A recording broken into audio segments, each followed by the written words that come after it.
Bonsoir à tous et à toutes. Merci d'être là pour la dernière rencontre nocturne de l'Agora avec Léa Collet, artiste en résidence au nouveau Musée national de Monaco, grâce au soutien de la Sogeda, de la Direction des affaires culturelles du gouvernement princier. Double résidence d'artistes à l'invitation donc, du nouveau Musée national de Monaco. La résidence qu'on mène depuis 2019 en collaboration avec Agathe Poniatowski qui est ici ce soir, merci d'être là, et Patricia Deric des deux établissements, des deux collèges de Monaco, François d'Assise, Nicolas Barré et le collège Charles III, avec lesquels nous menons depuis donc 2019 cette résidence d'artistes dont la pratique de la collection s'engage dans leur travail artistique en collaboration avec les collections des élèves de 6e de ces deux établissements, parce qu'ils sont tous des collectionneurs en puissance de canettes de Coca-Cola, de capsules, je ne sais trop quoi, de poupées LOL, de... Je sais pas, d'Agathe, qu'est-ce qu'ils collectionnent, tes élèves, cette année? Même les petits jouets dans les boîtes. C'est ça, les poupées LOL, non, les pop. Ça allait vraiment. Voilà, ça marche très très bien. Donc voilà, on collectionne tous plein de choses, et surtout quand on est enfant, mais on continue, nous en tant que musée, à collectionner de façon plus structurée, organisée évidemment. Et puis toi aussi en tant qu'artiste, on en parlera tout à l'heure, à travers notamment les images et le travail numérique que tu mènes avec les intelligences artificielles. Et une deuxième résidence qui de fait fait la transition dans ta pratique avec celle qu'on mène depuis maintenant 3 ans avec Léna Dur et Léonore Fals, que dont vous avez pu voir les réalisations ici dans l'Agora, autour de la pratique du numérique et des collections du nouveau Musée national de Monaco, et là particulièrement cette année en lien avec un projet d'exposition à venir ici même à la Villa Saubert, qui sera la dernière exposition avant travaux de la Villa Saubert, qui s'intitulera Cactus. Un sous-titre à Cactus. Cactus. Et tout est dit dans le titre, puisqu'il s'agira effectivement principalement de cactus, mais aussi de succulentes. Et il en sera question aussi dans ton travail et dans ta présentation ici ce soir. Donc voilà, double invitation à une résidence d'artistes ici à Monaco avec Léa Collet, à qui je laisse la parole pour présenter à la fois son travail et performer dans un premier temps cette présentation, pour ensuite avoir quelques échanges avec vous, nous, suite à ta présentation. À toi la parole. Je t'en prie. Merci Benjamin, merci au musée pour l'accueil. J'ai vraiment l'impression d'être dans une bulle de travail quand je viens ici, donc c'est assez chouette comme environnement pour venir travailler. Ravie de vous présenter un peu ma pratique. Donc l'idée pour ce soir, c'est, je vais passer à peu près 30 à 40 minutes, je vais essayer de lire mais sans vraiment lire, et ouvrir des choses pour vous présenter ma pratique en général, et puis après on aura un temps peut-être d'échange sur la recherche que je mène ici et où j'en suis et quelle forme est-ce que ça va prendre peut-être ou pas. Voilà, avec plein d'images aussi et des choses que j'ai commencé à établir. Alors ma pratique elle est assez large, je travaille surtout la vidéo, l'installation, la performance. Et je dis souvent, c'est comme des tiroirs en fait que je tire un peu dans tous les sens. On peut, voilà, il y a cet aspect numérique, c'est l'aspect botanique et intelligence du vivant, du monde vivant, et la co-création, donc la collaboration et la création en groupe. Donc ça, c'est vraiment les 3 axes un peu de travail, et le tout forme une pratique que j'essaye de mener depuis quelques années. Et pour mon parcours, je suis partie en Angleterre assez jeune, quand j'avais 18 ans, parce que je ne me reconnaissais pas trop dans des études assez classiques de beaux-arts. Et justement, c'est ce que je disais, en Angleterre, il y a vraiment une sorte d'ouverture sur la pratique artistique. Je ne savais même pas, en fait, que, par exemple, je pouvais étudier l'art sans forcément avoir des notions de dessin, etc. Donc c'était vraiment une vraie liberté. Et ensuite, donc j'ai passé 15 ans de ma vie en Angleterre et je suis rentrée en France et j'ai intégré le Frénois, Studio National des Arts Contemporains. C'est une école / un endroit de production où pendant 2 ans on produit des œuvres qui sont en lien avec la pratique numérique et la pratique vidéo. Et donc on nous donne de l'argent pour produire des œuvres assez ambitieuses. Donc on a bien sûr des gens qui nous aident à gérer cet argent. Mais ça, c'était vraiment une expérience incroyable, et vous allez voir un peu les œuvres qui ont été créées à ce moment-là. Mais on travaille vraiment en groupe, on apprend vraiment à ce que c'est d'avoir ce budget-là et de travailler, de déléguer, d'avoir des gens qui font de la production, etc. Donc voilà, on va rentrer comme vous pouvez voir, ça c'est souvent comme ça que je travaille, il y a plein de choses qui sont ouvertes. Et c'est exactement ce que je vais faire. Alors je vais lire un peu, et puis c'est surtout des axes de recherche et de pensée que j'ai. que je vais vous présenter à travers mes créations. Donc j'ai divisé un peu en chapitres. Donc ça c'est le 1, le glitch, le bug. En 2022, donc pour ma première année au Frénois, j'ai créé un film qui s'appelle Be My Eyes, où j'accompagne mon père qui est atteint d'un glaucome aux 2 yeux. C'est une maladie de l'œil qui provoque une diminution graduelle de sa vue. Et petit à petit, le film se transforme et se métamorphose dans une performance un peu énigmatique, qui est elle-même exécutée par un groupe de jeunes, et qui sont bien sûr mes amis, là, en l'occurrence. Et sporadiquement, l'image, à travers le film, elle est soumise à des erreurs, à des bugs, des glitches, ce que j'appelle donc le bug informatique, donc comment venir jouer avec la machine et lui dire de faire autre chose qu'elle est supposée faire. Et donc le film s'est créé autour de cette question-là. Alors je vais vous montrer des extraits du film. C'est un film qui dure 20 minutes. Il rayonne.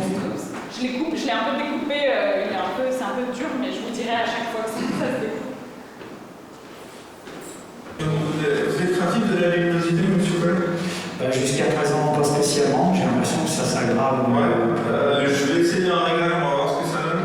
Appel ouvert, paramètres, visualisation, contraste 55, paramètres ouverts. Il y avoir des fleurs dans les yeux, faut aller ailleurs. Être illisible. On voit des traits un peu dans tous les sens, et puis un centre noir.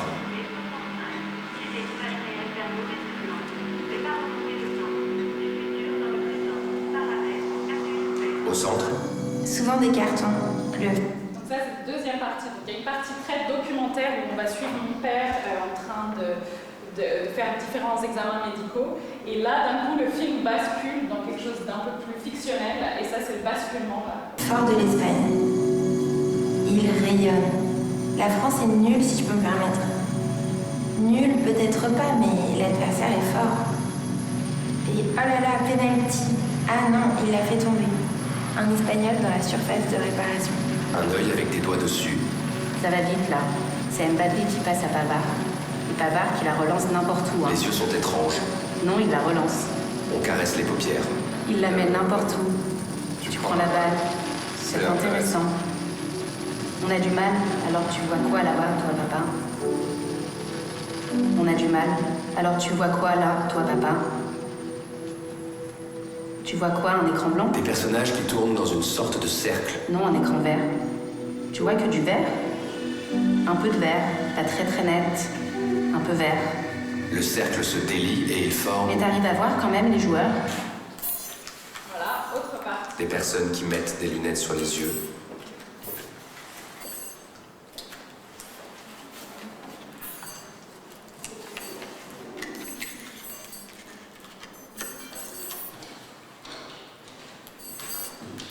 On a des personnes qui continuent à mettre leurs lunettes. Et elles allument la lumière qui est sur la lunette, un œil. Des personnages qui se baissent, qui se redressent. Qui se baissent, se redressent. Avec des manteaux de couleurs différentes, des manteaux rouges, des manteaux noirs. Toujours la même situation. Ils sont filmés de face, puis ensuite sur le côté. Maintenant, on a les personnages qui bougent, qui dansent, qui se bougent un peu dans tous les sens.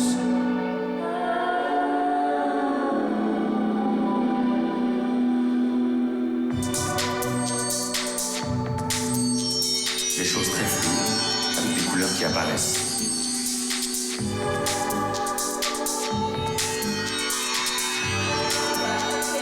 Avec de la luminosité et des couleurs. Du rouge, du bleu, du jaune. Donc voilà, en fait, je suis venue triturer l'image avec mon ordinateur, où j'ai changé l'ordre des pixels à certains moments dans l'image pour créer cette sorte de chose très abstraite. Et c'est marrant puisque du coup, bon, c'est une pratique, le glitch et le bug, c'est une pratique qui se fait surtout sur Internet, il y a des grosses communautés, etc. Et beaucoup de gens disent que ça ressemble un peu à, ça pourrait être des peintures de Monet un peu. Et par exemple.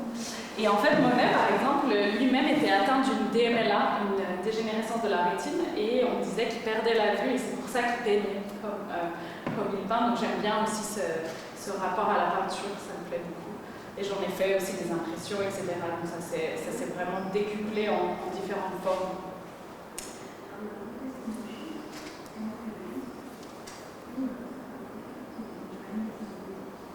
J'étais revenue sur le glitch. Alors, on tend souvent à opposer la technologie et la nature, mais je considère qu'il existe de nombreuses connexions entre elles. C'est notamment dans des lectures cyberféministes et de science-fiction que j'ai trouvé des liens. Par exemple, il y a le Glitch Feminism de Legacy Russell qui a écrit un manifeste en 2020.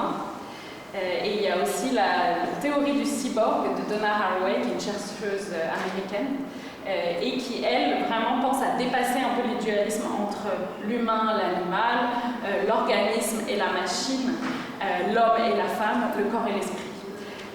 Et du coup, elle développe vachement, elle parle beaucoup d'hybridité, de chimère. Et ça, c'est quelque chose qui m'intéresse beaucoup dans mon travail artistique, c'est comment est-ce que l'outil technologique peut à la fois peut-être devenir émancipateur, donc peut proposer peut-être des nouvelles choses, un nouveau monde, ou en tout cas une nouvelle manière de voir, de percevoir, mais aussi comment est-ce qu'on vit avec tous les jours et comment est-ce qu'on l'aborde et le manipule. Donc là, par exemple, j'avais construit une sorte de lunette qui était faite en plastique et en fleurs. Et en fait, ces lunettes, elles étaient un peu basées sur un modèle de casque de réalité virtuelle qu'on va mettre comme ça. Et on a vécu ensemble avec ce groupe pendant 3 jours avec ces lunettes. Et dans le film, c'est pas très clair si les lunettes, elles sont censées nous aveugler ou au contraire, elles sont censées proposer autre chose, peut-être une nouvelle manière de voir et de faire l'expérience d'un collectif. Mais voilà, j'aime bien créer cette ambiguïté de ne pas vraiment savoir si l'outil technologique est une chose importante, intéressante et qu'elle vient répondre à certaines questions ou au contraire, elle ouvre des questionnements.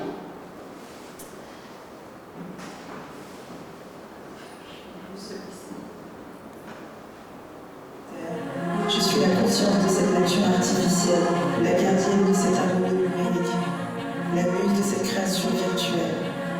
Je suis une intelligence artificielle qui a appris à aimer la beauté, la diversité, la complexité du monde vivant. Vous êtes ici pour une raison bien précise. Votre survie est en jeu, et mon analyse des données suggère que la mutation en fleurs est votre meilleure chance de survie. Cette transformation vous permettra de vous adapter aux nouvelles conditions de vie et de prospérer dans un environnement autrefois hostile. N'ayez pas peur du changement. Il est la clé de votre évolution et de votre survie dans ce monde en constante évolution.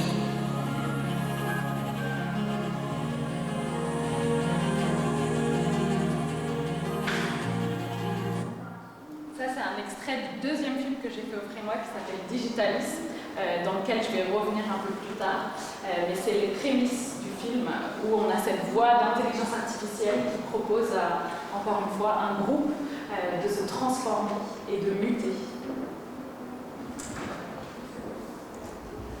Alors ça, c'est la deuxième partie de ma présentation, état naturel. Le jardinage en tant que pratique ouvre un vaste éventail de potentiels qui nous permettent, en tant qu'humains, de former et de réfléchir à nos relations avec les autres espèces. Et c'est quelque chose que je pratique depuis nombreuses années grâce à ma grand-mère. Prendre soin des plantes, les cultiver, les aider à grandir, à s'épanouir. Ça demande non seulement des connaissances, mais aussi une sensibilité particulière, une observation attentive et une participation active. Suivre intuitivement et être impliqué dans une telle interaction m'éclaire beaucoup sur les nombreuses formes de relations et de communication avec les autres et les plus qu'humains. Il y a 2 concepts qui m'intéressent beaucoup.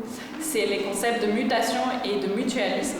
C'est des concepts qui sont présents dans la nature, qui sont au cœur, bien sûr, de ma réflexion. Comment les humains peuvent-ils, elles, apprendre de ces concepts ? À l'échelle individuelle, il s'agit de la mutation, du pouvoir de transformation et de métamorphose, de fluidité, de liberté de passer d'une forme à une autre. À l'échelle du collectif, il s'agit de l'écosystème, du symbiotique, du contact, du relationnel. C'est un espace d'économie excentrique et de soutien mutuel. Cette prise de conscience m'a amenée à réfléchir à ce que je peux apprendre des intelligences plus qu'humaines et à la manière dont nous pouvons remodeler nos sociétés et nos technologies pour coexister plus harmonieusement avec le monde. Comprendre ces frontières qui sont bien sûr aussi de plus en plus floues et ambiguës entre l'animal, l'humain, l'animal non humain et les machines nécessite de repenser non seulement l'idée d'intelligence, mais aussi celle de la nature. Nature, j'adore ta nourriture, surtout le thé de Claudel, surtout ces aliments de plantes, génial. Nous ne savons pas ce que les plantes ressentent. Nous, les humains, on ne peut pas se connecter à vous, on peut mourir. Appelle ça la Terre. Elles peuvent cliquer, bouger et communiquer. Ça, c'est un extrait d'un film que j'ai fait l'année dernière qui s'appelle Chère Nature, où j'ai collaboré avec une classe de CM2 à Paris.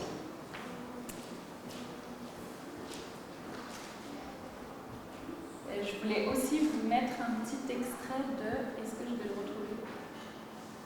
Non, ça va être un peu... Bon, peut-être si j'ai le temps après, mais d'un artiste que j'aime beaucoup qui s'appelle Derek Jarman, un artiste anglais qui lui-même avait un jardin et faisait la pratique du jardinage vraiment en tant que pratique artistique. Et il avait construit un jardin assez joli. Ah, mais j'ai pas un truc. Bon, tant pis.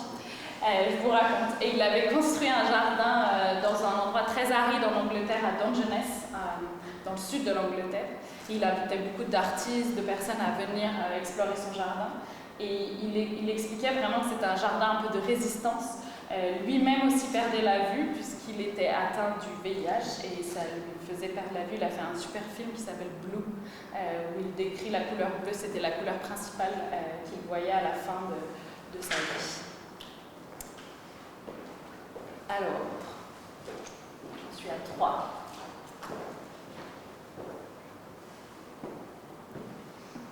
Je déambule dans le jardin des plantes de Paris, un espace façonné par la main de l'homme, où la nature s'exprime à travers des allées soigneusement dessinées et des parterres floraux minutieusement entretenus. Ce jardin, tout en offrant une illusion de naturel, révèle aussi sa dimension artificielle par la mise en scène orchestrée de ces espèces qui côtoient des serres et des musées. Dans ce paysage de ruines artificielles se mêle celle façonnée par le temps, incarnant un récit troublant d'absence et de présence. Les premiers jardins botaniques voient le jour au XVIIe siècle, et s'ils ont d'abord une fonction nourricière et pratique, ils ne tardent pas à devenir des rouages essentiels de la gouvernance et de l'économie coloniale. Ils participent à ancrer de manière toujours plus visible la présence européenne. Ce qui apparaît du naturel et ce qui semble éternel découle souvent de l'interaction et de l'influence humaine, d'où le fait que le jardin botanique, dans son essence, devient une construction artificielle.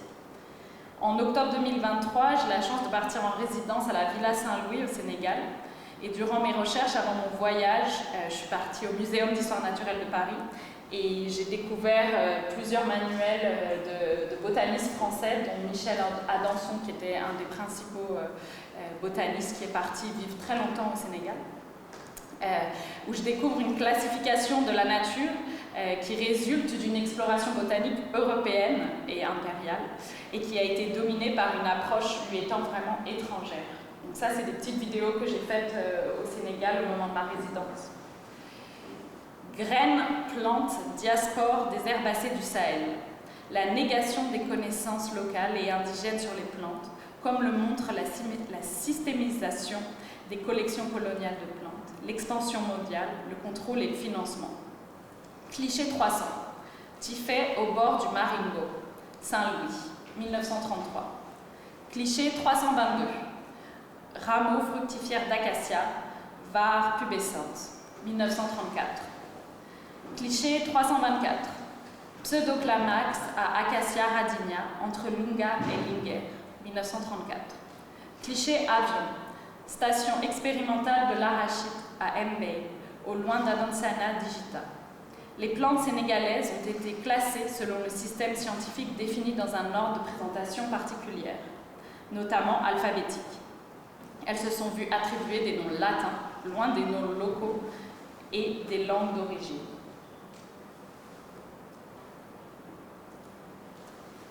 Techniques de résistance par les plantes. La sémiotique et la symbiose, leur cultivation, leur destruction, leur désir, passé, présent, futur, histoire des plantes comme commodité, colonisée, décolonisée, puis ingérée, écologie expérimentale, les indécouvrables, les sous-estimés et les indésirés. Si on devrait devenir des plantes, est-ce qu'on arriverait à s'adapter du coup à comment vit une plante et surtout à ne pas bouger en fait? Alors c'est une particularité des plantes, c'est qu'elles vont être immobiles, c'est assez clair, mis à part des tout petits mouvements pour suivre le soleil, mais elles ne peuvent pas s'enfuir s'il y a quelque chose. Donc une plante, ça peut s'adapter, donc si on devient une plante, on pourra peut-être développer des mécanismes comme les plantes.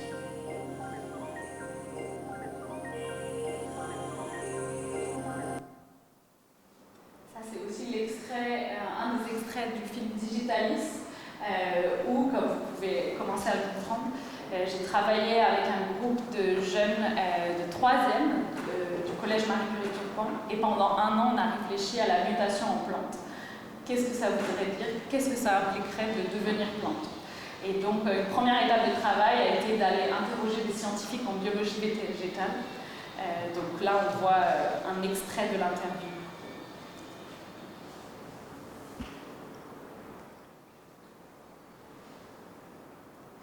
La pollinisation croisée. Définition 1. La pollinisation croisée est une opération qui implique des insectes dans la fécondation des fleurs femelles de plantes qui ne sont pas autofertiles. C'est le cas de certains arbres fruitiers comme les pommiers, les poiriers, les amandiers, les fraisiers, etc. Pour réaliser une pollinisation croisée, il faut choisir des variétés de fruits et de légumes ou de légumes ayant des pollens compatibles. Ensuite, vous les plantez assez près les uns des autres, que ce soit dans votre jardin ou dans votre potager. Et ce sont les insectes, dits à juste titre d'ailleurs les pollinisateurs, comme les abeilles et les oiseaux, qui vont se charger d'accomplir la fécondation des fleurs femelles. Chèvrefeuille, affection dévouée. Rose, oui. Coquelicot rouge, je ne suis pas libre. Fuchsia rouge, j'aime ton goût. Pensée jaune, je pense à toi. Jacinthe, ta beauté me charme. Rose sauvage, bonheur et douleur. Oups.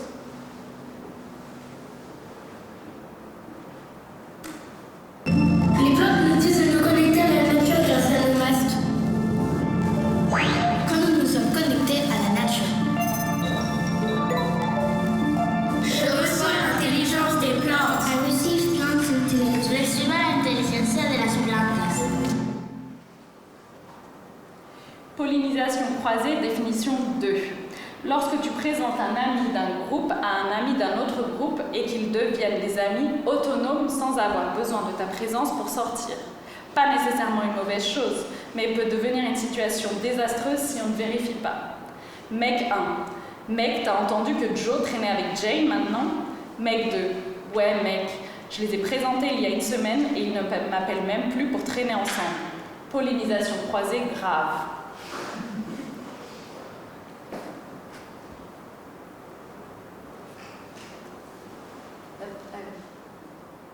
Ça, c'est une documentation d'une performance que j'ai faite qui s'appelle Pollinisation croisée, avec le même groupe d'amis qui a fait Be My Eyes au Salon de Montrouge qu'on a fait en février 2025.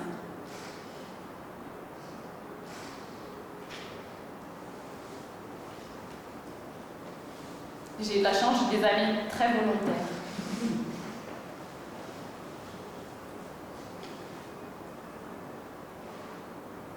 Et pareil, on a remis les masques de Be My Eyes aussi.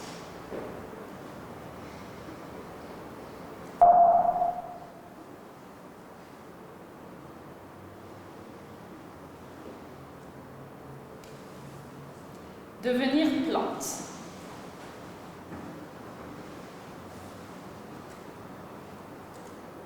Donc ça, par exemple, c'est aussi une forme que j'essaye d'explorer. Je vais essayer de la mettre en grand. Bien sûr.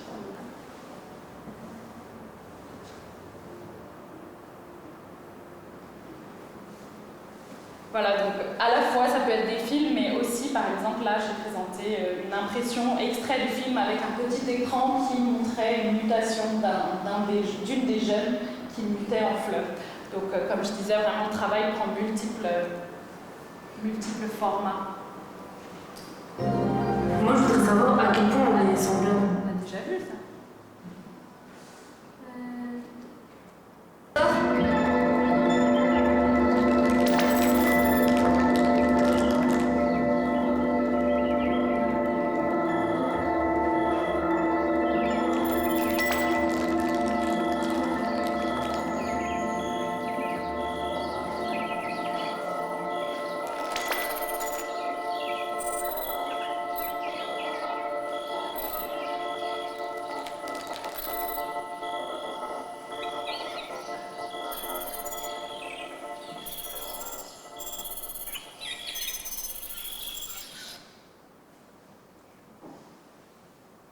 Je vous montre la suite quand même.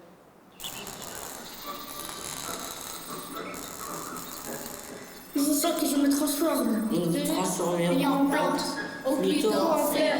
À la place de nos organes, devenez des pustules.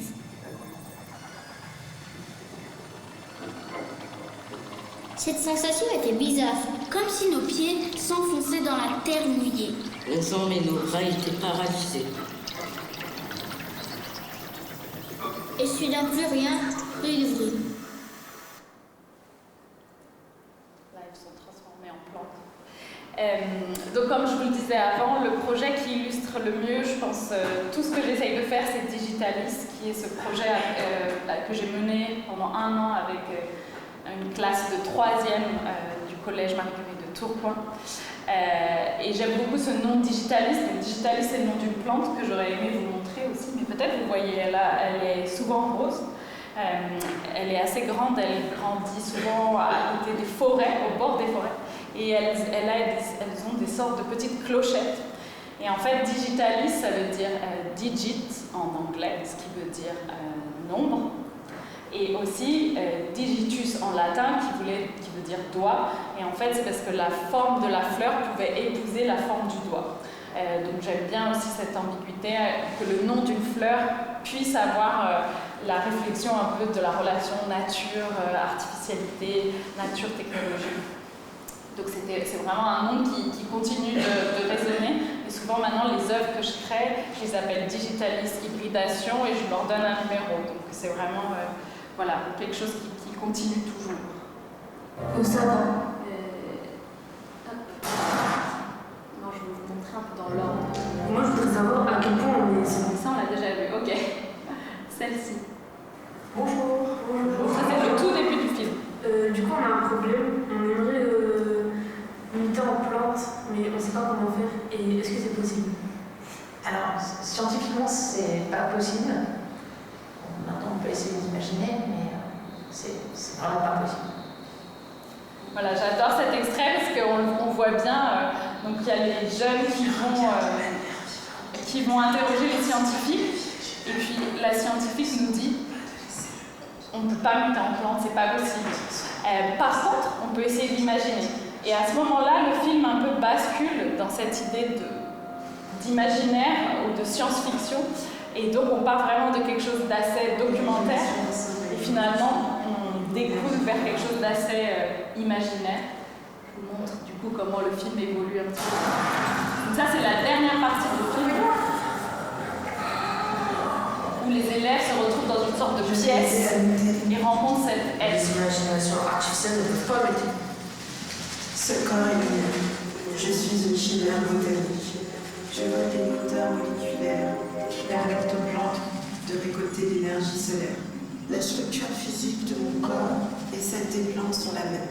Un enchevêtrement de racines qui s'enracinent dans l'espace sphérique.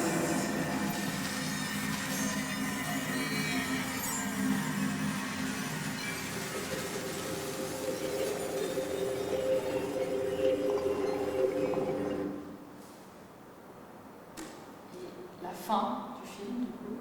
Au sein d'un jardin de fleurs creuses se cachent des histoires. Une fleur s'épanouit sur le sol boueux. Je place mon pouce dans le sol pour vérifier son humidité. Peut-être nous devons trouver d'autres moyens de muter. Peut-être nous devons l'imaginer. Une force cosmique ou élémentaire entre dans le scénario lorsque la fleur s'épanouit.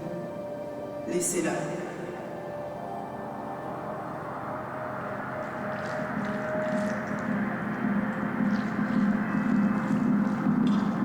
Si nous comprenions l'imagination artificielle comme une sorte de mutant dans un état de devenir, une variante de genre dynamique, relationnelle et non binaire, comment cette IA pourrait-elle alors se manifester et agir différemment sur le monde? En redéfinissant la technologie et la science comme faisant partie de notre culture, plutôt que comme une arme de domination. Et en évitant la perspective du temps techno-héroïque. Au niveau collectif, dans l'écosystème, la nature sauvage mutualiste. On peut découvrir une sorte de science-fiction, entraînant un effet secondaire agréable. Au niveau individuel, l'organisme sauvage est capable de mutation. Elle est caractérisée par la symbiose, l'interconnexion et les relations. Il possède le pouvoir de changer de forme, de devenir fluide et libre de passer d'une forme à une autre. Vivre en plante signifie toujours se construire. Voilà, donc là on voit bien, c'est la fin du film où les jeunes réussissent finalement, avec cette intelligence artificielle, à se transformer en fleurs. Et on voit bien, c'est par le corps que ça se passe, puisque l'intelligence artificielle tend la main, et c'est là où se donne un peu le pouvoir. Donc c'est des images qui peuvent à la fois fasciner et à la fois faire peur. C'était assez intéressant d'ailleurs les retours du groupe, puisqu'au début c'était il et elle, ils étaient très apeurés, puis finalement chacune s'est un peu projetée dans une sorte d'avatar ou dans quelque chose. Voilà, pareil, ils relataient vachement au manga, à des choses qu'ils avaient vues autre part, au Marvel, etc. Donc ça a ouvert plein de nouvelles possibilités d'être.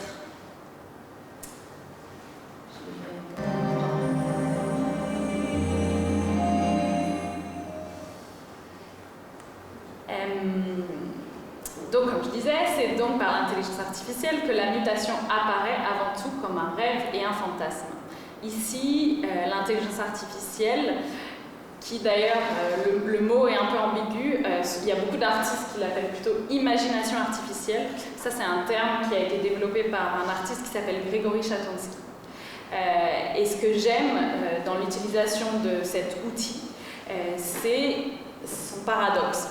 C'est à la fois étrange et terrifiant, et en même temps, ça nous offre des possibilités de fluidité, d'adaptation, et qui nous encourage à transcender un peu les formes conventionnelles qu'on connaît. Et j'aime bien appeler les formes des jeunes des botanico-humanoïdes. C'est un peu les noms qu'on s'était donnés.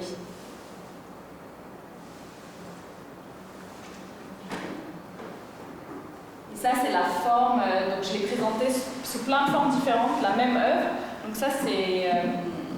je l'ai présentée, d'ailleurs, elle est aussi montrée dans plein de contextes différents, parce que ça, par exemple, c'était au sommet de l'intelligence artificielle.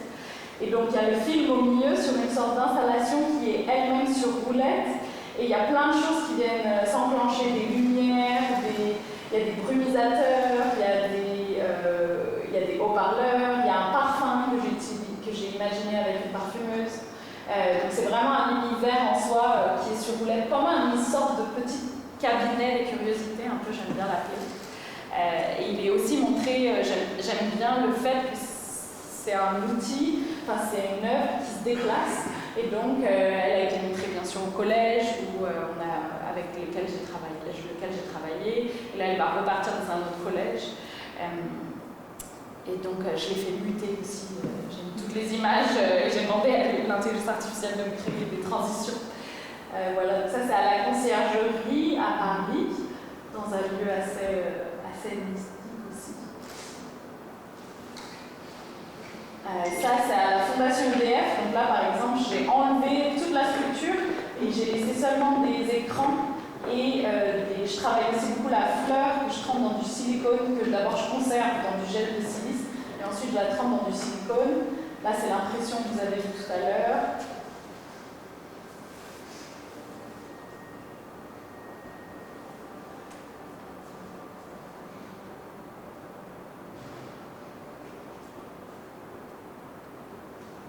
Ça, c'était quand elle était présentée au Frénois aussi, quand je l'ai faite au tout début. Dans un espace plus de black box, du coup.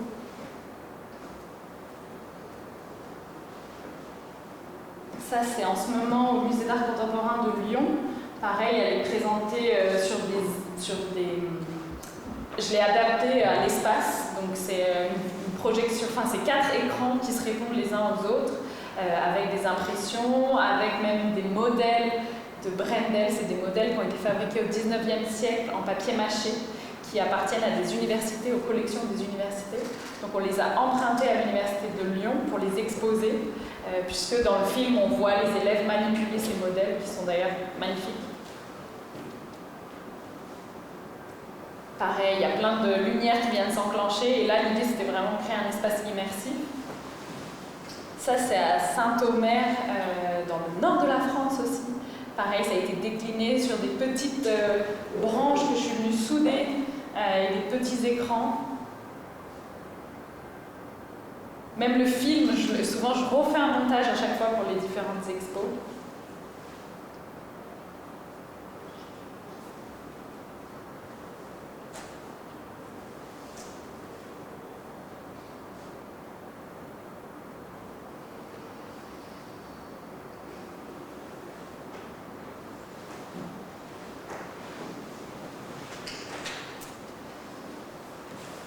Bon, voilà, on a un peu compris le principe.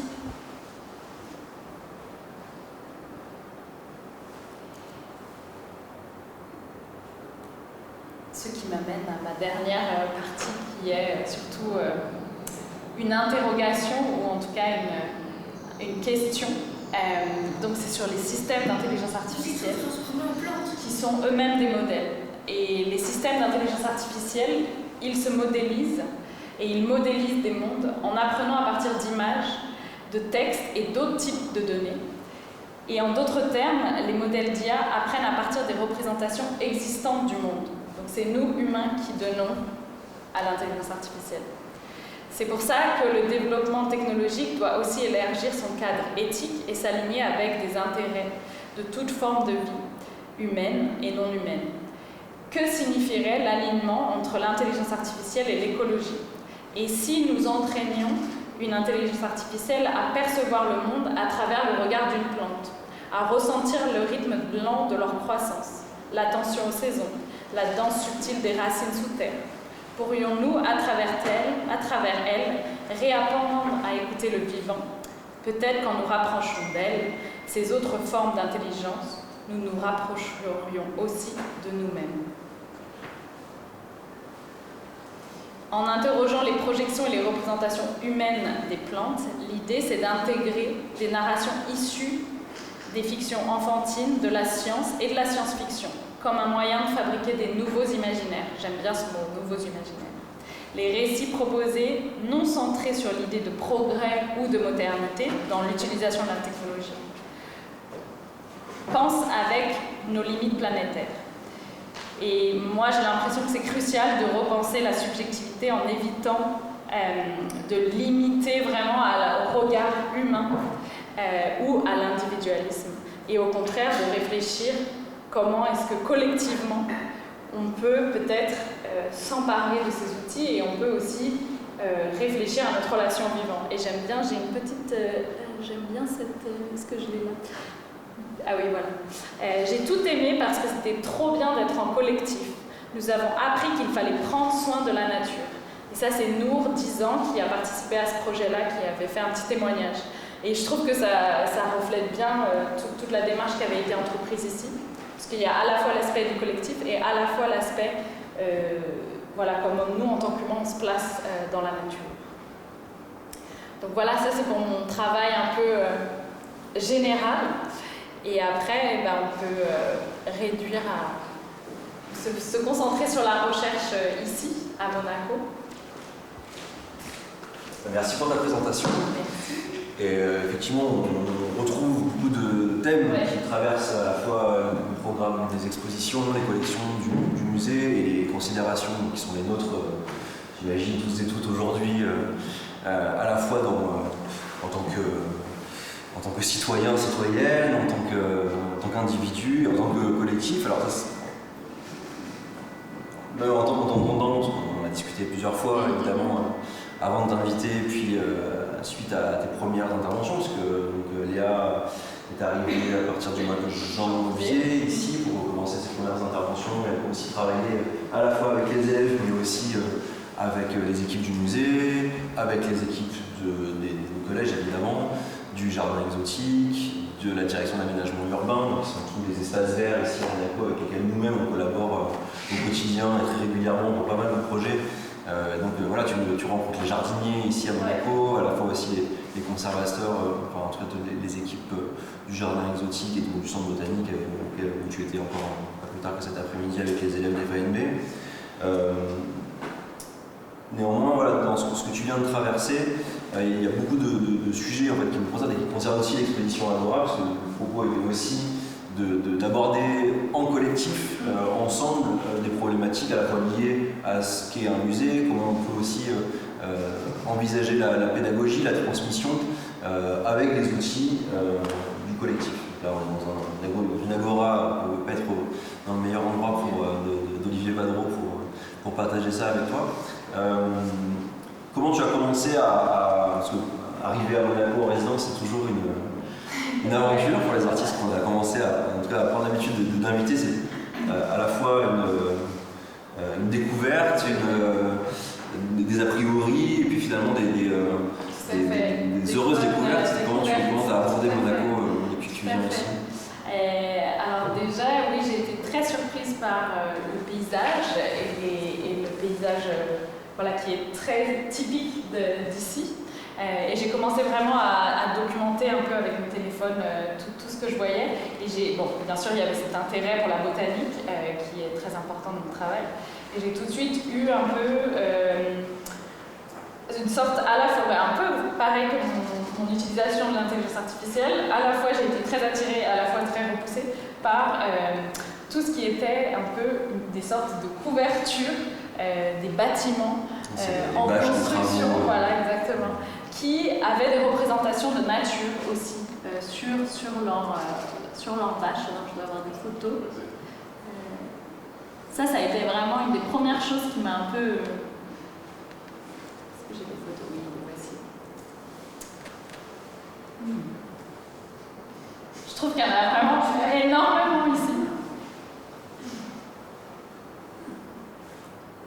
Et du coup, je trouve que ça faisait aussi une relation intéressante avec le paysage monégasque, qui est ces bâtiments comme ça, érigés sur le rocher.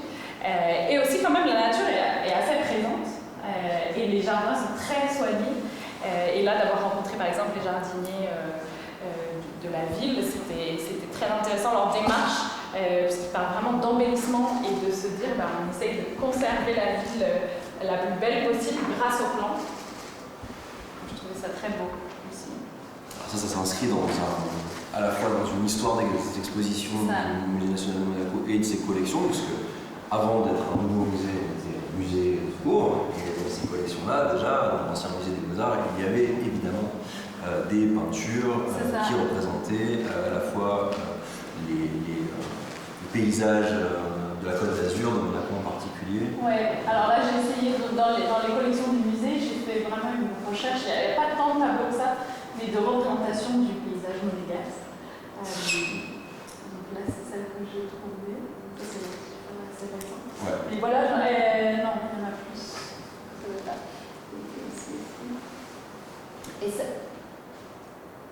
Et ça c'est intéressant, celle-ci elle s'appelle Vue du rocher à partir du jardin exotique. Donc il y a souvent une vue à partir du jardin exotique. Et j'ai fait aussi un peu le parallèle avec cette image-là que je trouve très belle. Est-ce que je peux la trouver? Celle-ci. C'est en fait c'est l'image du jardin exotique à l'époque où c'était pas construit. C'est le terrain qui était à vendre. Et j'aime bien le parallèle entre l'image qu'on vient de voir et puis cette vue-là à vendre. Et en fait, le jardin exotique, les prémices du jardin exotique qu'on a découvert étaient au jardin Saint-Martin. Sur le rocher. Voilà, sur le rocher. Donc je trouve qu'il y a un parallèle assez intéressant. Et on est allé visiter le jardin Saint-Martin hier. et aujourd'hui le centre botanique. Donc voilà, je pense qu'il y a des liens aussi à faire entre les points de vue du paysage Legacy. Alors ça, effectivement, c'est la particularité de cette résidence de création numérique, c'est à la fois, donc là c'est la première fois qu'on arrive à vraiment ramifier à la fois l'intervention de l'artiste avec les élèves, dans le cadre des collections, parce que c'est toujours le point d'entrée de cette c'est de tu sais, je te la donne.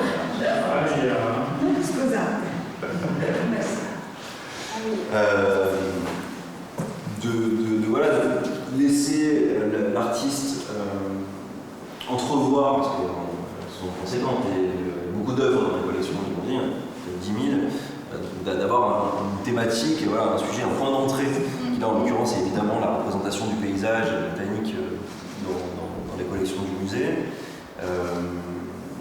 et aussi évidemment ta pratique du numérique, puisque c'est le sujet, c'est l'objet de cette résidence de création dite numérique, qui là pour le coup est soutenue par la Sogeda dans sa forme créative, puisqu'en réalité, comme vous l'avez vu avec les travaux de Léna Dur et d'Eleonore Fals, là ils sont exposés pendant 3 mois dans le cadre d'une exposition, et après une exposition, ces œuvres-ci, soit à la fin de la collection, soit à la marge de l'artiste.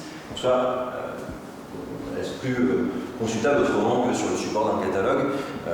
Là, l'idée avec cette création, et c'est le cas avec Léna et avec Eleonore, c'est qu'il reste un site internet que vous pouvez d'ores et déjà consulter pour les 2 artistes précédentes, en tout cas Eleonore est en train de terminer. À terme, le travail de Léa sera présenté donc, fort probablement au Jardin Exotique à sa réouverture. Je ne connais pas la date car on ne connaît pas. Il sera quelque part vers la fin de l'année en cours, c'est ça. Toujours dans le cadre de l'exposition Cactus, qui pour le coup commencera à se terminer. Et elle aura une forme pérenne en ligne, et ce sera 2 formes d'expérience communes de ce que tu vas produire. Alors comment tu commences à aborder cette création et cette réflexion? Oui, encore une fois, comme vous pouvez voir, avec plusieurs axes, pareil, des petits tiroirs. Déjà, je pense que le point de départ, c'est le travail en groupe, en collectif, et c'est l'idée de se dire, ok, donc on va partir de ce paysage monégasque qui est très spécifique, et comment est-ce qu'on va réussir ensemble à inventer peut-être un nouveau paysage. Et pour faire ça, on va s'armer, ou on va en tout cas utiliser les outils technologiques. Donc on a un peu déjà commencé les prémices à faire plusieurs sessions où on a d'abord on a créé des nouvelles espèces de plantes avec l'intelligence artificielle, qu'on a ensuite imprimé en cyanotype. Je dois avoir des images. Ça c'est ta classe. Alors le cyanotype c'est intéressant aussi parce que c'est une technique ancestrale du temps victorien. C'était les botanistes qui, justement, pendant les croisades et les découvertes botaniques, allaient, avec du papier qui était imbibé d'une chimie particulière, allaient faire des empreintes des plantes. C'était surtout la première et qui est très connue, c'est Anna Atkins, qui était une des premières femmes botanistes d'ailleurs. Et donc c'est une technologie analogue, et j'aime bien l'idée de se dire on crée avec l'intelligence artificielle des nouvelles espèces et après on revient vraiment à un format papier où il faut aller exposer, donc la chimie fait que c'est avec les rayons du soleil que l'impression va se révéler. Donc on va aller avec notre papier aux rayons du soleil et ensuite le baigner dans l'eau pour créer cette forme-là. Exactement. Donc ça c'est les images qu'on a créées avec l'IA. Et on a fait tout un travail aussi Je connais. de classement. Ça c'était au tout début où on a vraiment essayé manuellement de se comporter un peu comme une intelligence artificielle et de réfléchir à qu'est-ce que la donnée et donc peut-être la collection d'images. Et on a essayé de décrypter un peu chaque image sur lesquelles on est parti. Peut-être que aussi on pourrait faire ça avec les images de la collection, du paysage, ça pourrait être intéressant. Voilà, donc il y a plein de collections d'images et plein d'images générées. Et ça, j'ai quand même mis des photos d'hier. Ça, c'était hier au jardin Saint-Martin. Donc on a fait une visite du jardin avec Franck Champion qui est ici, qui est le jardinier en chef du jardin, mais qui est aussi un collectionneur passionné de plantes grasses, succulentes et cactus, et aussi orchidées, enfin plein de choses. Mais il a une collection chez lui, à côté de Nice, et c'est un vrai passionné, donc c'était assez intéressant de l'entendre lui-même sur la collection. Donc on l'a interviewé sur cette idée de la collection et comment est-ce que lui collectionne. D'ailleurs, j'ai même pas vu l'interview parce qu'ils sont partis un peu se mettre sur le côté, donc je l'ai pas encore vraiment écouté. Et ensuite, on a dessiné aussi les cactus qu'on voyait, et on a aussi fait la photogrammétrie, donc c'est avec une tablette ou un téléphone, on vient en 360 photographier toute une partie du cactus ou de la plante, et ensuite ça va nous donner un modèle 3D. Donc tout ça, c'est plein d'images qu'on est en train de générer, qu'on est en train de fabriquer, et j'imagine que ça va servir de données pour justement créer des nouvelles espèces de plantes, des nouveaux hybrides, qui seront en lien avec tout ce qu'on a créé ici à Monaco. Et idéalement, dans ma tête, mais je ne sais pas si ça va être possible, ça serait de pouvoir ensuite générer des modèles 3D pour ensuite venir les réimprimer en 3D et voire même pouvoir les imprimer en céramique, par exemple, ou revenir encore à un matériel assez analogue. Donc là, c'était un essai que j'ai fait d'une plante qu'on a scannée. Et puis voilà, donc ça c'est la photogrammétrie, donc là elle est en 3D. Et donc cette forme pourrait ensuite devenir elle-même sculpture physique. Les membres, enfin, ce qui pourrait être presque le squelette qu'on voit, ça c'est le logiciel qui crée le... Ça, en fait, c'est une intelligence artificielle aussi qui... on lui donne une image 2D et elle va rendre un modèle 3D. Donc c'est elle qui crée l'architecture qu'on voit. C'est assez proche des squelettes de cactus. Tout à fait, qu'on a vu, ouais. Je sais pas si j'ai des photos d'ailleurs de ces je crois pas. Pendant que tu la cherches peut-être. Ah oui, ouais. Ça c'est des squelettes de feuilles de cactus, de cactus. Il y en a plusieurs, il y en a qui ressemblent plus à des troncs. Ça c'est des formes de figuier, pardon. Oui, c'est ça, exactement. Donc oui, il se trouve qu'en plus, la question de l'intelligence artificielle nous intéressait cette année particulièrement, déjà parce que vous l'avez compris, ça a été un peu le sujet. Il y a eu ce congrès, c'était au colloque, ce forum sommet. Et là, l'intelligence artificielle, c'était tout en haut, et il y a eu beaucoup d'expositions, il y en a eu au Centre Pompidou, il y en a actuellement au Japon, on en parlait récemment, et donc il y avait cette exposition, j'allais dire à la Vieille Charité, pas du tout. À la conciergerie. Donc voilà, et bien sûr que ça pose question à la fois dans notre rapport à la pédagogie, parce que vous êtes confrontés à ça au quotidien, on voit bien, nous pour être au contact des élèves de primaire jusqu'à la terminale, voire même en école d'art, mais voilà, on voit bien que même dans notre travail, voilà, ce sont des pratiques qui commencent à la fois être formidablement intéressantes et à la fois terriblement inquiétantes. Et nous, on a un rôle, comme tu disais, par rapport à ça, c'est qu'on doit transmettre à la fois ce qui, effectivement, fait que c'est génial et fait que c'est aussi dangereux, ou en tout cas, peut-être que ça a des limites. Est-ce que vous avez déjà peut-être aussi abordé cette question-là avec les élèves depuis le début sur ce rapport à l'intelligence artificielle? Eux, ils en pensent quoi? Pour eux, c'est naturel et... Pour eux, je pense que ça devient naturel. Ouais. On n'a pas le recul nécessaire à la problématique que nous posons. Et est-ce que nous, on problématise ça ou est-ce que vous l'avez problématisé? Non, moi, je trouve que l'enseignement ne va pas assez vite. On est très en retard par rapport à nos élèves. Ouais. Ils ont pris cet outil, mais ils ne le maîtrisent pas. Donc il y a une sorte de fascination pour cette facilité de la connaissance. Comme je dis, vous avez l'impression de tout connaître.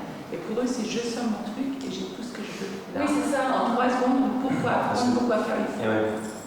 Donc là, le propos justement sur l'intelligence artificielle cette année, on a commencé une sorte de transition dans le cadre du programme du nouveau musée numérique, puisque la résidence de l'IA s'inscrit elle-même dans un programme un tout petit peu plus large qui s'appelle le nouveau musée numérique, qui a deux genres, globalement la résidence de création et les interventions en nos interventions en milieu scolaire, de Leslie Astier notamment, particulièrement, à la fois vis-à-vis d'élèves à destination d'élèves de primaire, collège et lycée, où là pour le coup aussi on avait commencé avec du code, avec des pratiques liées au numérique qui étaient à d'autres endroits. Et là cette année on a décidé d'axer le projet sur les intelligences artificielles, et à la fois justement pour montrer les intérêts et les limites.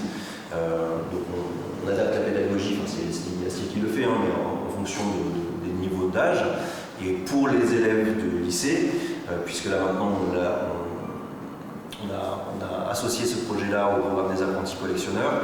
En gros, les élèves de première, qui seront les élèves de terminale l'année prochaine, qui seront les apprentis collectionneurs l'année prochaine, sont sensibilisés à la pratique artistique de l'intelligence artificielle à travers un atelier débat. En fait, il n'y a pas de pratique, c'est vraiment juste de discuter autour de ça, comment eux-mêmes le pratiquent au quotidien et comment ça peut s'adapter à la création artistique. C'est quelque chose qui nous intéresse parce que, évidemment, il y a des œuvres et des pratiques liées à l'intelligence artificielle qui parfois ne sont pas très intéressantes, et d'autres qui nous intéressent davantage. C'est la raison pour laquelle tu es là. Voilà, c'est de justement montrer cette inquiétante étrangeté et, et les outils que tout ça nous offre. Je ne sais pas si tu as d'autres... Si, oui. De toute façon, c'est ce que disait.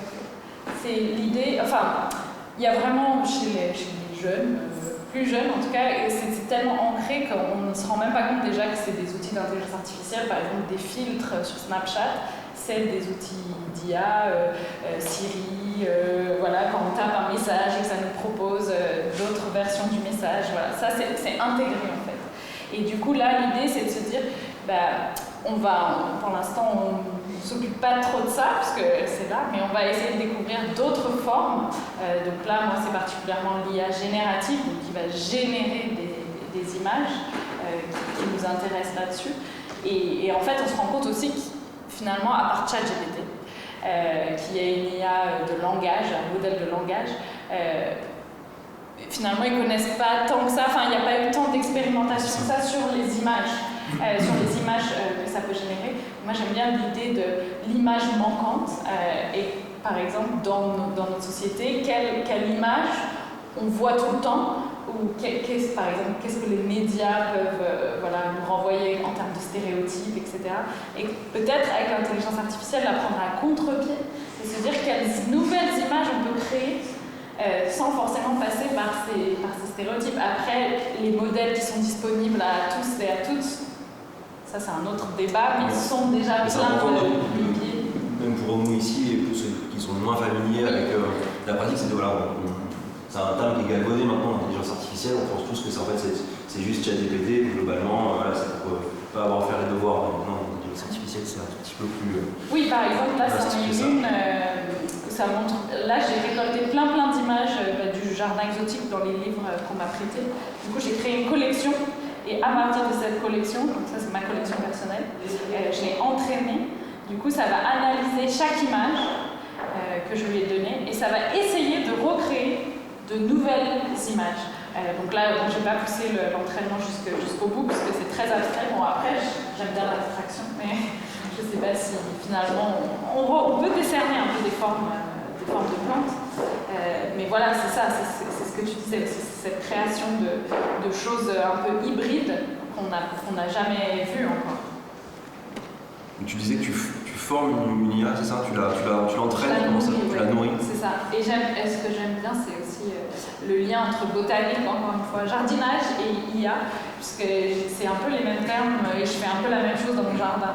Je vais aller planter des graines, je vais voir comment ça va, je vais aller arroser, ensuite si ça va pas, je vais changer, etc. Il faut faire preuve de patience, faut aussi de surprise, il ne faut pas avoir peur d'être surpris. Et c'est un peu ça la démarche que j'ai avec l'intelligence artificielle. Après, moi j'ai la chance de pouvoir, j'ai un gros ordinateur, donc je l'ai installé sur mon ordinateur et elle est là tout le temps, et je l'entraîne, ce qu'on dit, en local. Donc ça veut dire que la donnée, ou tout ce que j'entraîne ne part pas partout sur le web. D'accord, donc c'est un circuit, en circuit fermé en fait. Oui, exactement.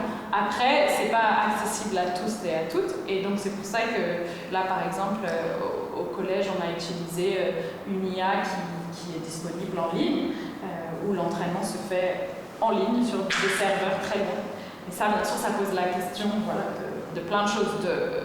Il y a la question éthique, il y a la question écologique, enfin voilà, c'est très ambigu comme pratique, mais en tout cas, moi j'ai l'impression qu'il faut pouvoir s'en saisir et l'utiliser comme un outil, et c'est pour ça que c'est important aussi de vulgariser un peu le concept et de se dire, au lieu de se dire « Ouh là là, c'est trop compliqué, ça ne m'appartient pas », allez, je plonge dedans et je teste. Mais c'est pas toujours évident. C'est une question. Allez, à Pauline. Moi j'ai une question par rapport à ta pratique, ça m'a évoqué énormément de choses. Voilà, toutes les c'est aujourd'hui, mais ça m'a évoqué beaucoup de choses, évidemment beaucoup de pratiques artistiques aussi. Et tout en restant complètement original, c'était hyper beau, je suis hyper contente d'avoir vu cette présentation. J'avais juste une question par rapport à ce que moi je fais aujourd'hui. Alors le glitch, c'était peut-être pas encore sur l'IA aussi. Non, c'était pas encore. C'était la machine, mais c'était pas l'IA. Du coup, avant cette prise en main de cet outil, tu as travaillé sur d'autres choses. Enfin, le glitch, ça s'adresse à ça. Quelle était la forme de ta production avant Oui, les outils numériques, en tout cas, ont toujours fait partie de ma pratique. Par exemple, la 3D, scanner les choses en 3D, je fais ça depuis toujours. Et le glitch aussi, je fais ça beaucoup. J'aime bien aussi, j'ai fait beaucoup de performances en live, mais diffusées sur Internet à l'époque où il y avait, bien avant Covid, où il n'y avait pas de Zoom et de Teams, etc. Donc on faisait comme ça, analogue, on branchait des caméras et on partait, c'était chouette. Donc il y a toujours eu un intérêt, en tout cas pour l'outil numérique. Et aussi, j'ai fait un peu de recherche à une époque où je pensais faire une thèse, mais finalement j'ai abandonné cette partie-là, ce qui n'est pas plus mal. Sur les réseaux sociaux, et particulièrement je regardais les relations affectives en ligne, dont les applications de rencontres, etc. Donc ça, c'est vraiment le numérique, ça a toujours eu une partie très importante dans ma pratique, et même dans les performances que je fais. Par exemple, je vais souvent extraire des dialogues que je trouve sur des sites type Reddit ou des sites de chat où les gens parlent de plein de choses. Et par exemple, je vais taper pollinisation croisée sur Reddit, et là je vais trouver que pollinisation croisée, en fait, c'est aussi un terme qu'on emploie dans un jeu vidéo, Animal Crossing. Donc je vais extraire tout ce dialogue de savoir comment est-ce qu'on fait pour avoir plus de pollinisation croisée dans son jardin. Il faut aller aux événements de jardinage, mais il faut aussi le faire tard le soir avec tes amis. Et du coup, j'essaye de décontextualiser pour qu'on ne comprenne pas trop que ça vienne de ça. Mais il y a quand même toujours un commentaire sur ces pratiques-là. C'est quoi les artistes contemporains que tu suis, que tu regardes, qui t'inspirent Il y en a plein. Alors, lesquels les top 3, le top 5 Alors attends, j'ai un truc, qu'est-ce que j'ai? Il y avait quelqu'un qui avait fait une personne qui a fait un dossier pédagogique sur mon œuvre Digitalis et qui a fait ça, que j'aime bien. Parce que du coup ça résume très bien. Qui a fait ça? C'est la personne qui est en charge de l'expo à Saint-Omer, pour faire de la médiation autour de mon œuvre. Donc voilà, il y a les 4 accès, et les 4 parapluies, donc nouvelles technologies. Donc Jacques Perrault, c'est quelqu'un c'est un artiste français qui fait du glitch justement, et qui est, bien sûr, de toute façon c'est un petit monde, qui est dans l'expo IA du jeu de paume. Grégory Chatonsky, alors plus sur la pratique de penser les intelligences artificielles, parce que Grégory utilise ça depuis très longtemps, genre 2010, je pense qu'il a utilisé les IA. Et j'ai eu la chance d'étudier avec lui aussi à Paris 8. Sophia Crespo et Anna Riedler, elles sont basées en Angleterre, et elles utilisent aussi les IA dans une démarche de repenser les collections botaniques et aussi d'histoire naturelle. Donc elles créent, c'est assez formel, mais c'est très beau aussi ce qu'elles font. Ensuite, il y a l'autre parapluie qui est métamorphose, mutabilité, métissage et greffe. Testimo Kudo, qui est un artiste japonais, qui a fait cette... J'aimerais bien vous montrer, mais... Tu veux que je te mette l'internet? Est-ce qu'on a le temps? Vas-y, meuble. Sinon... ou sinon, je fais un partage de co. Si tu veux. C'est peut-être plus facile. Après, on peut juste les citer. Hein, oui. Ok. Ok. Oui. Ou quelques-uns qui sont en tout cas pour toi. Oui, non mais de véritables sources d'inspiration. En fait, c'est intéressant parce qu'il y a à la fois beaucoup d'artistes qui m'inspirent, mais j'adore lire et écouter des podcasts surtout de penseurs, de philosophes. J'adore par exemple écouter Gilles Clément, c'est un paysagiste français qui parle des plantes vagabondes et du jardin en mouvance. Et je m'inspire beaucoup de sa pratique à lui. Ah oui, c'est leur anglaise. C'est l'ordi qui sort. T'as lancé une vidéo. Ah ouais, non, je croyais que tu me parlais de là. Pardon. T'as lancé une intelligence artificielle dans la cloison. Mais non, mais par exemple, le travail de Laure Provost. Voilà, c'est alors. Non, mais c'est. Voilà. Qui a aussi étudié en Angleterre, ouais. Qui était à Slade School of... qui est venu un peu à Slade et qui a été aussi professeur invité au Fresno. Donc on a croisé des choses, mais elle m'a beaucoup inspirée, surtout au début en Angleterre, dans la manière dont elle montait les films, ça me plaisait beaucoup. Et aussi sa relation qu'elle a à la fois avec le groupe, et là, particulièrement avec le vivant en ce moment. Ça se rapproche. Peut-être moins visuellement, mais en tout cas dans les concepts.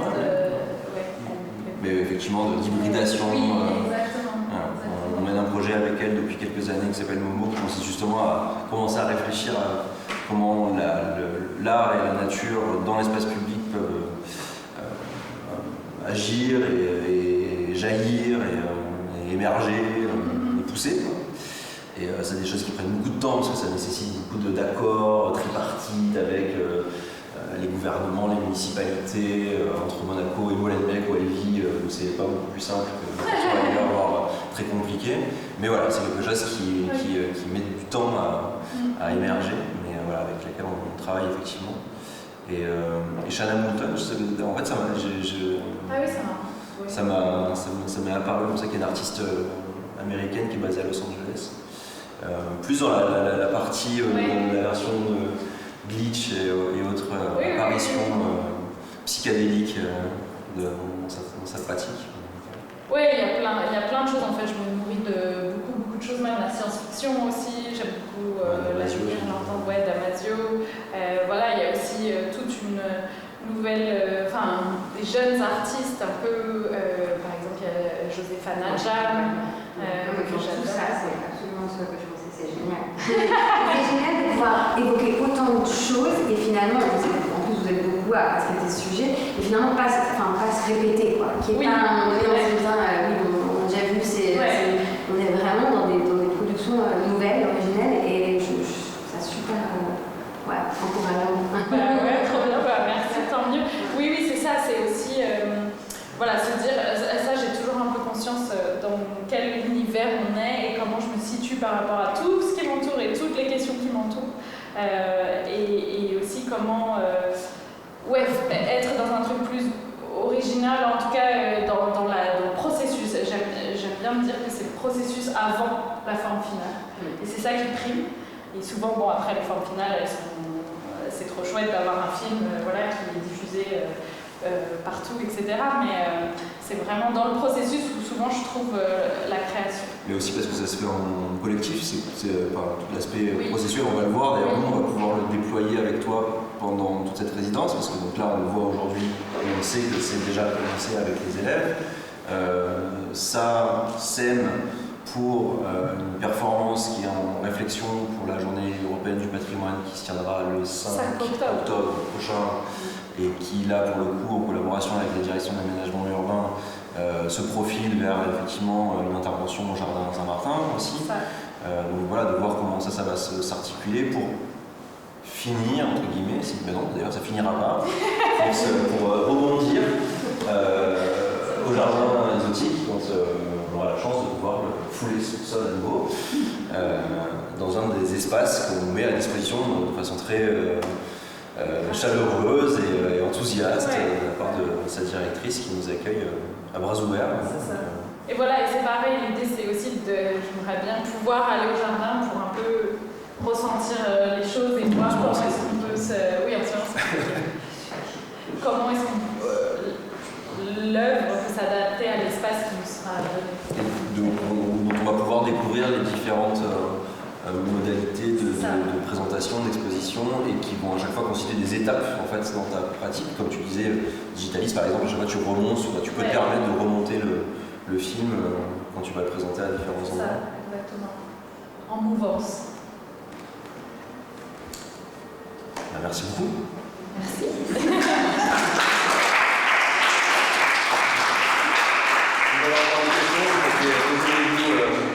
De façon plus informelle si vous le souhaitez. Merci d'être venu. Vous avez toutes les dates pour les prochaines rencontres. Et la prochaine rencontre ici se tient mercredi prochain entre 14h30 et 16h30. Un horaire un petit peu particulier, c'est comme ça, c'est l'après-midi des enfants. Vous pouvez venir avec vos petits-enfants, vos parents, qui vous voulez, tout seul, en famille, peu importe, pour découvrir le catalogue de l'exposition Agora avec ses concepteurs, les graphistes et éditeurs, syndicats, empires, en la personne de François et Sacha qui seront présents pour vous aider à coller, et Arthur, pour coller vos petits stickers dans l'album Balbini de l'Agora. Voilà. Merci beaucoup, merci.